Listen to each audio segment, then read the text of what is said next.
Alubarika blessing. Upon me, yeah, make it no dry, yeah, Alubarika blessing. Upon me, yeah, make it no dry, yeah. As you dey sleep, they wake up, no be by your power now, Lord, they don't time. He give you the grace to be able to do the things when you do. No be by my power, now by your grace, Oluwa, they thank you.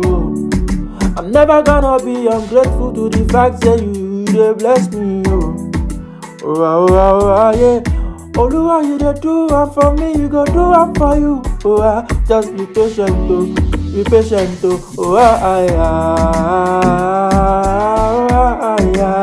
Alubarika blessing. Upon me, yeah, make it no dry, yeah, Alubarika blessing. Upon me, yeah, make it no dry, yeah. Even in the beginning, He created the heaven and the earth.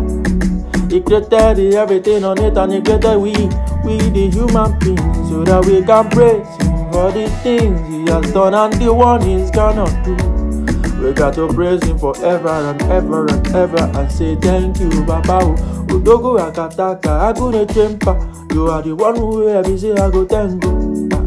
I no go ever, never praise another God. Now only you be Baba, oh. I go to thank and give praise to you. Now why every morning when I wake up on my sleep, I go kneel down to thank you, yeah. Now you, they bless me, they bless my neighbor too. And I go thank you ever yeah, Alubarika blessing. Upon me, yeah, make it no dry, yeah, Alubarika blessing. Upon me, yeah, make it no dry, yeah.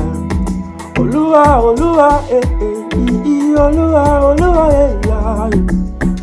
All praise be to you, cause you are the master of all. Oluwa,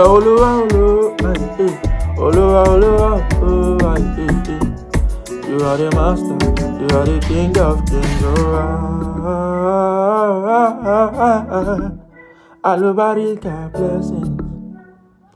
Upon me life, upon me, yeah, make it no dry, yeah.